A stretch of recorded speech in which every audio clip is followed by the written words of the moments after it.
So, good afternoon everyone. Really good to meet everybody. So I'm going to start just by introducing myself and then say what I want to talk about. So first of all, my name's Thorn. I've been a games developer for about the past 20 years. I feel very fortunate to have worked on games. It really has changed my life.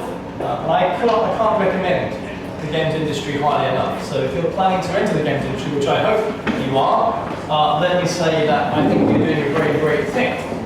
I've worked on about 33 games. I've written 34 books and produced 30 video courses for live.com and other sites like that.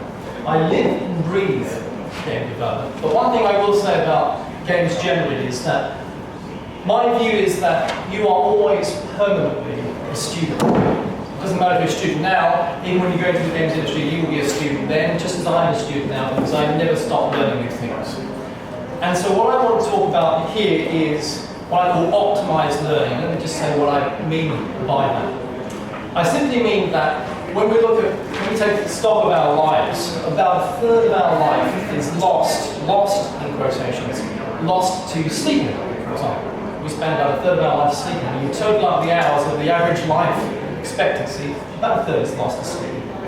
About another third is lost to logistics, things like traveling to work, eating dinner, stuff like that. That leaves just one last third for doing productive stuff with your life. And it's about making the most of your time. So my talk is about ways in which you can adopt a number of techniques and principles and ideas so that when you approach not just studying games development now at your university, but when you approach your work at a game studio, things that you can do to try to get the most out of the time that you have. Because one of the biggest problems that I see time and time again is that someone completes a game course and they say, you know, I learned about programming, I learned about game design, I learned about art, all that kind of other stuff.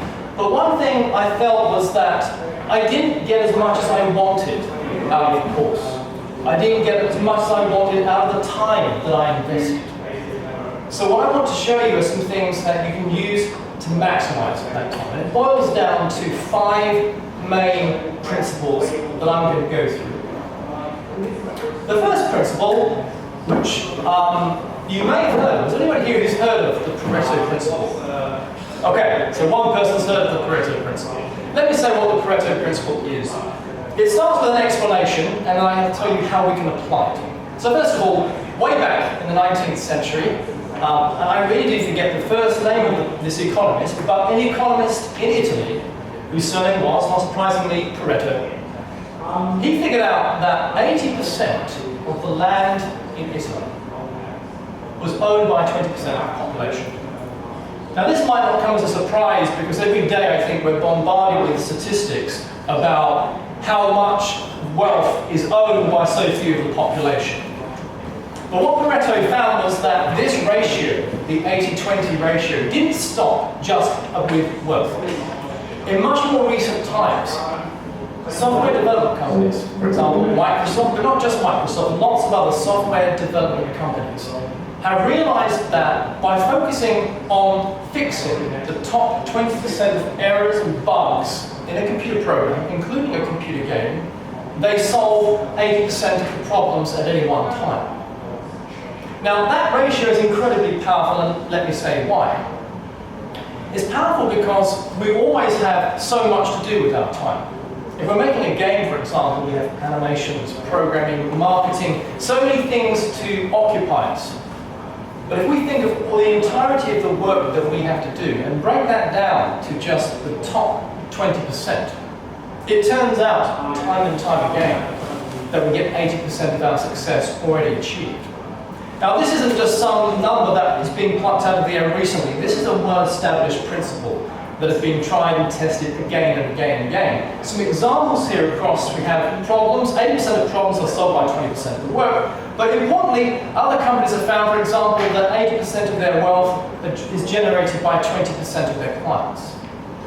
So the PARETO principle is something we see again and again. So in some ways, in fact 2 ways, I suggest applying the PARETO principle. One is when you apply it to studying, the basic idea of the PARETO principle here is to build up a list of all the things that you want to learn.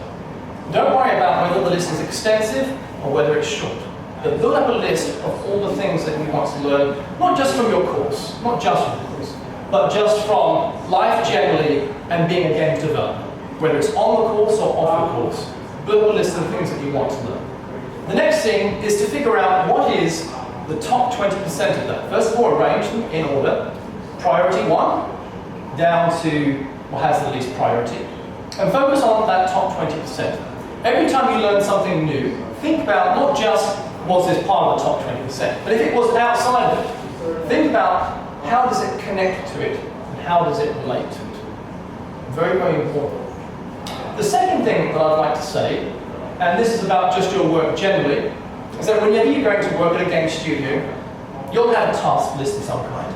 Most game studios use project management software to give you a list of the things that you need to do on any one day. They'll be prioritized.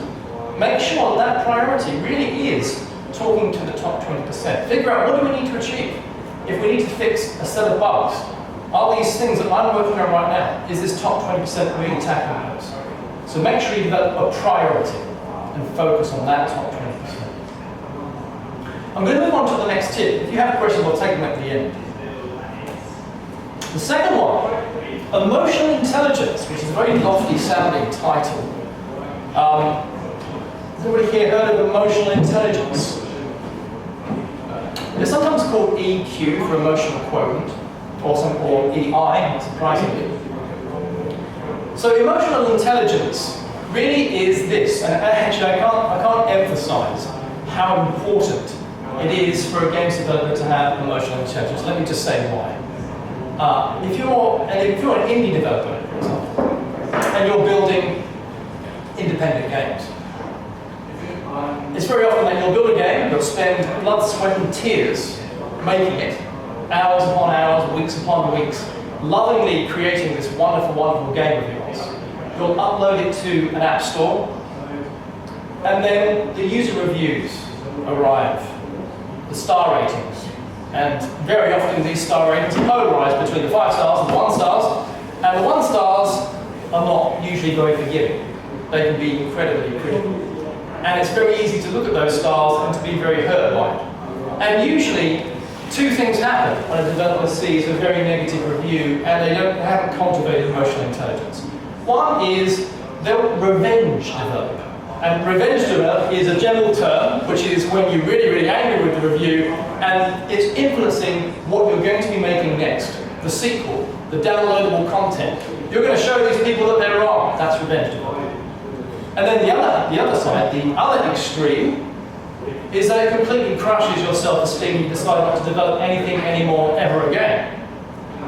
In both of those instances, there's no emotional intelligence at play. How does emotional intelligence work? Well, let me first of all say, this is not an overnight thing.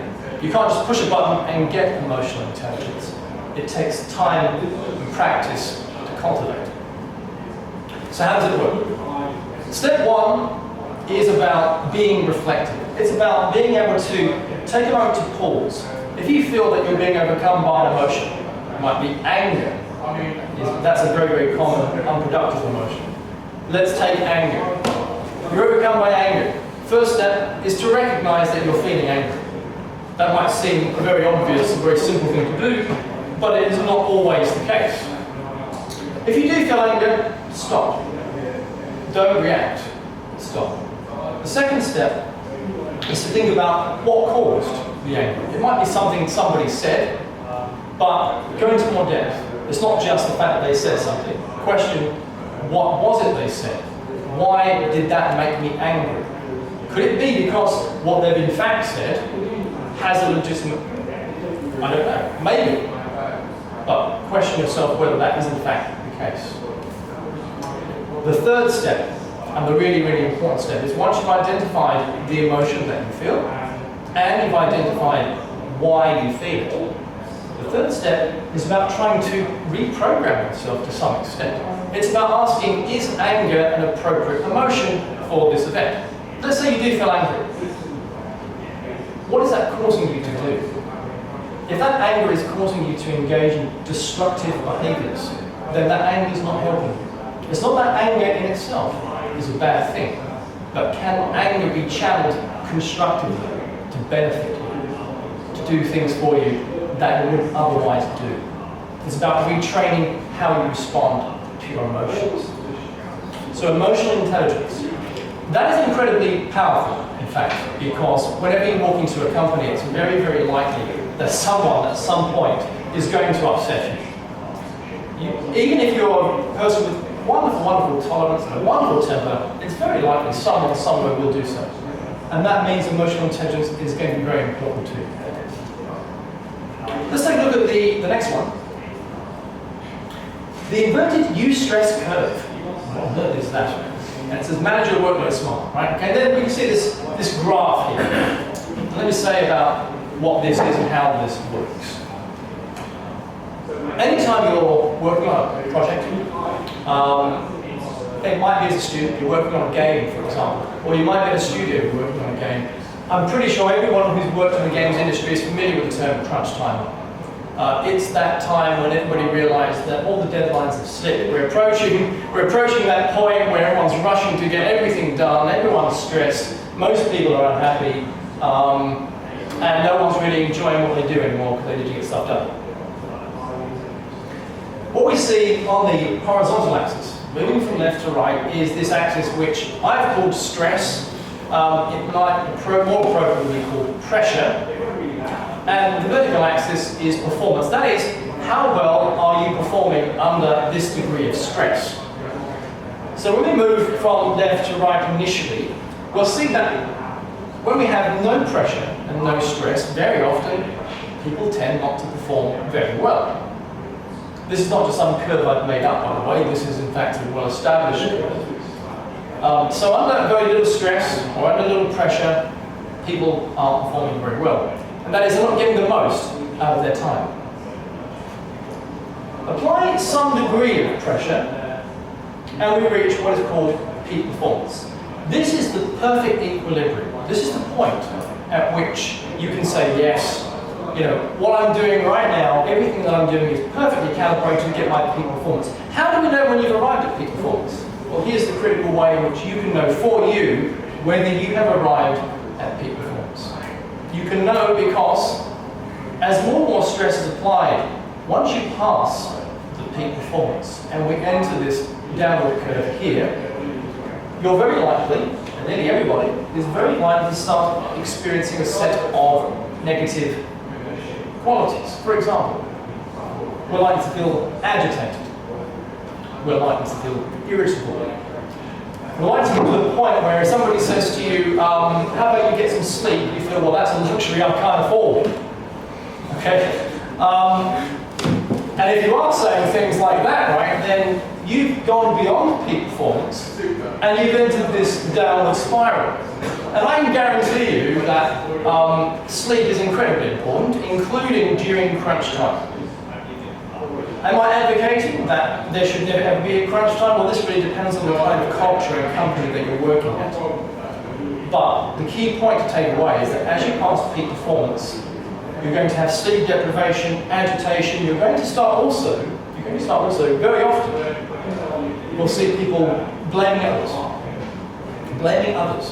Now, it might be that sometimes this is justified, but we begin to get into a blame culture that is destructive, not just for yourself, but to others. And it will destroy a team dynamic. So blame culture, agitation, irritation, restlessness, these are all things that we're going to experience on this downward curve, and hopefully, I really do hope, no one ends up here, because that is kind of breakdown stuff. I don't want to work here, I don't want to do this job anymore.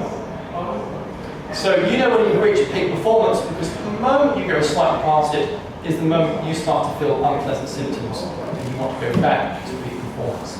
The question is, of course, is that if you are inundated with too much work, how do you deal with that? Well, one thing, first of all, that's important to recognize is that whenever you're working on a project, there are some things we can't change. There are constants. For example, we might not be able to change the budget that we're working on. We might not be able to change the amount of time that we have. These things are constants. We can't change them. This means that there are some things we can change. We can change the work that we in fact do during that time. And this is where we link to the Pareto principle, focusing on our top 20% to get 80% of results, because not all amounts of time are equal. If we spend 2 days working on a feature that isn't in our top 20%, then it isn't going to have the results that we want. The hours, the minutes, the seconds, the days of our time are not equally distributed. So that's the inverted U-stressed curve. There are a variety of names for that curve, by the way. But if you were to Google that, you would get to this well-established curve. So let's move to the next one, which is, I think, a really, really critical piece of advice. And that is to view everything you do, not just as a student on a course, but everything you do, whether it's for a hobby, whether it's what you're doing at work, view it as contributing to your portfolio. One of the worst things I think that any student on any course can do is to take the view that the work they're doing right now, the project they're working on right now, is just a tick box exercise that's designed to get to the next module. All I want to do is pass. I mean, ideally, I hope everyone does want to pass, but the point I'm making here is don't just aim for that. That's not how you should see your work. See your work as something you take pride in. It's not something you just pass, but it's something that after your course is still something you will be happy to show other people and say, hey, I'm proud of this. This is not just a piece of work for a course. The reason why the attitude of just seeing things in order to pass is so destructive is because the moment you do in fact pass the module or you do in fact pass the course, you tend to think of all that work as dead and buried, and you think about the amount of time that you spend doing that. It's important to get the best use out of it. So what are some of the principles we can apply here? Well, one is to see every single piece of your work as a portfolio. But this also relates to building up a portfolio in itself. And here are some principles to do with that. Whenever you're building up a portfolio of your work, and by portfolio here, by the way, I'm speaking quite generally, because it might be that in this audience, we have people who want to be programmers, games artists, animators, sound designers, producers, marketers.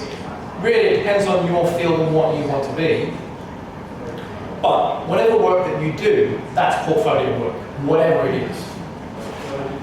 It's important to put your best piece of work first. That's your opening piece. That's the shaking hands to someone who's going to be viewing this and saying, hello, I am whatever. Make sure that you get regular feedback on your work, and don't just get regular feedback from the tutors. Get regular feedback from people who maybe haven't the faintest idea about games or what games are about. The feedback from everybody is valuable, because you can approach somebody who views your work from a completely different perspective from that of a professional, and they'll be able to point out something that maybe the professional couldn't see.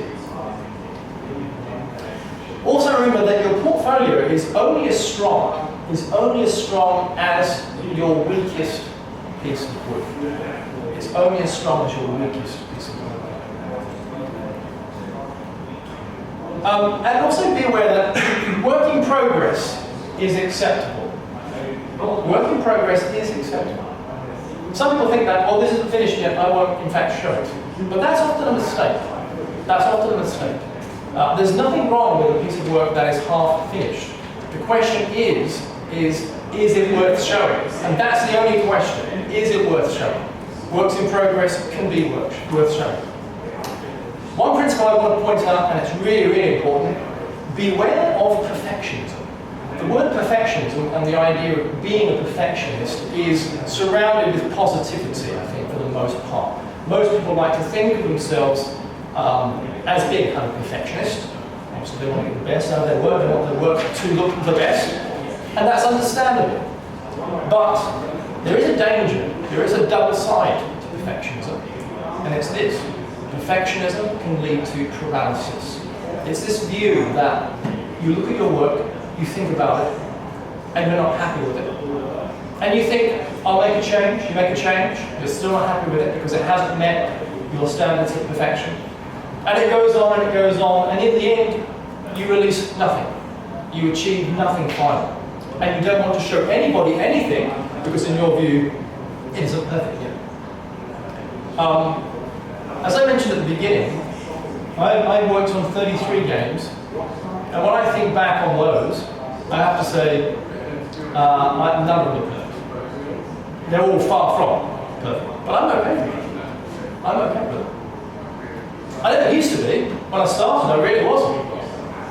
But I'm okay with it. So I think it's important to be okay with things not being perfect. Obviously, you want to strive for excellence, but beware of perfectionism. And the last point is, when you're showcasing who you are, whether it's a potential employer or to a game studio, don't just be all about games.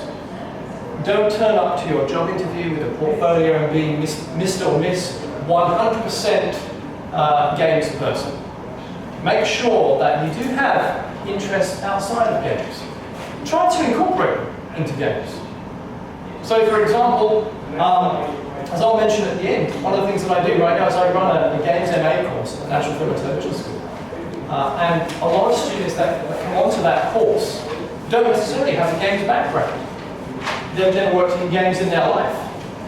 But they've come onto the games course, it's a Games MA, it's a 2-year MA, and they bring with them completely different interests that allow them to create unusual types of games.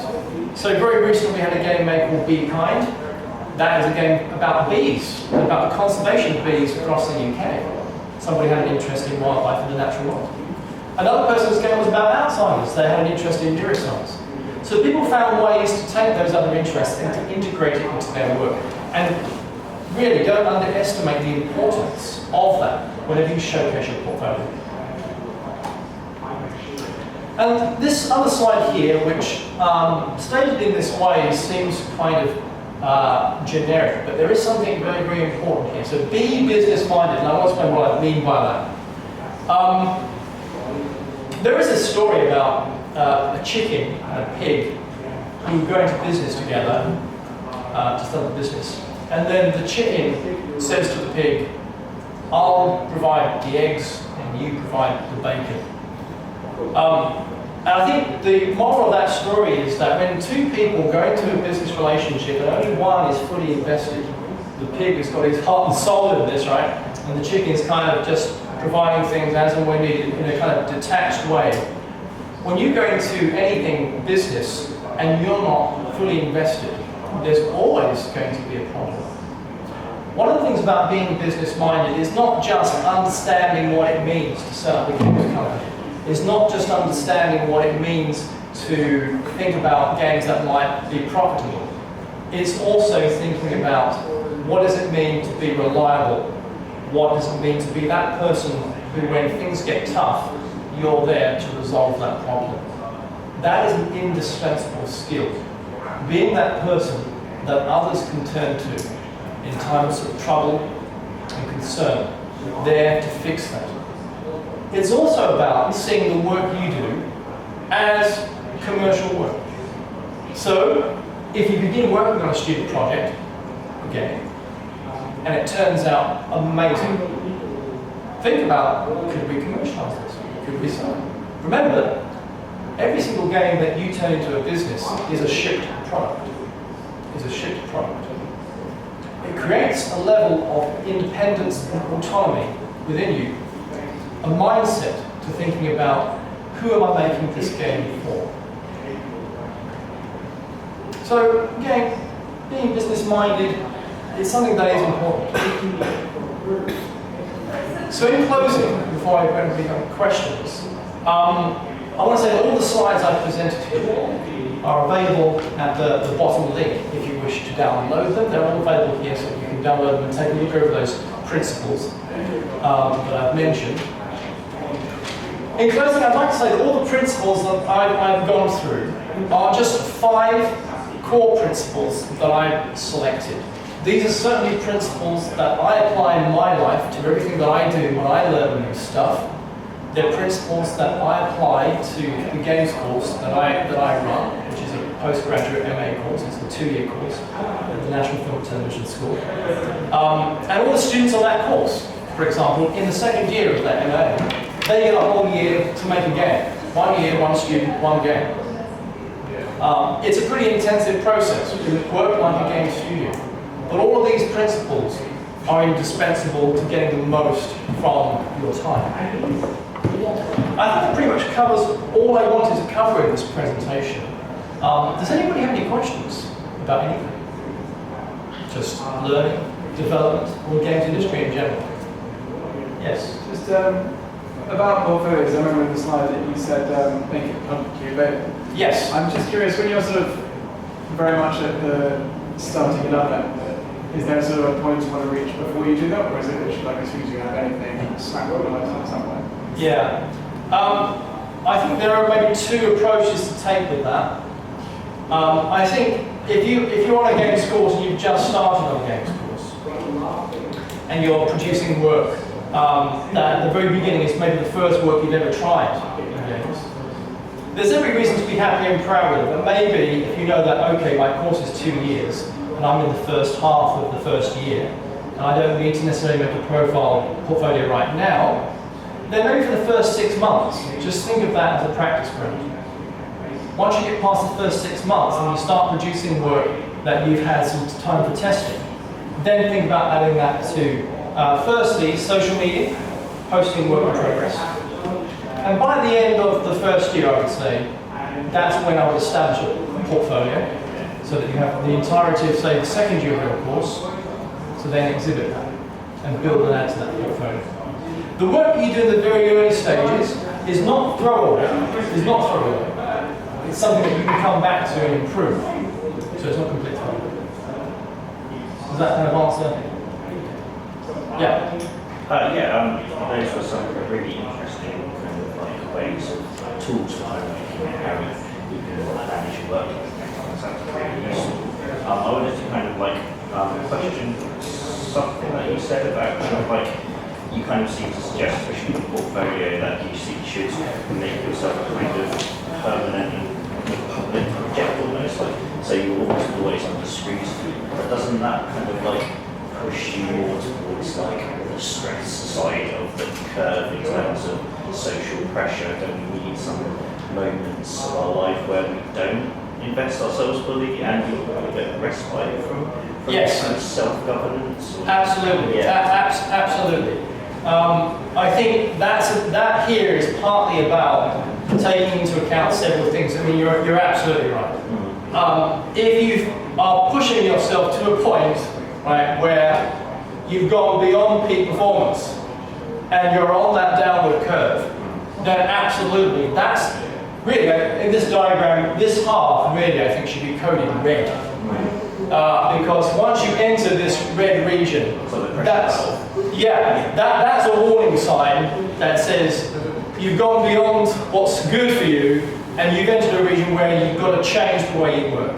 So that might mean if you feel that you're putting yourself under pressure by being too invested, and that's certainly a possibility, or you're putting yourself under pressure or undue stress because you feel that you're living up to someone else's standards and they're not what you can meet, or something like this. If you're putting yourself under unnecessary pressure, yes, absolutely. What should take precedence is by looking at this curve and saying, I need to change.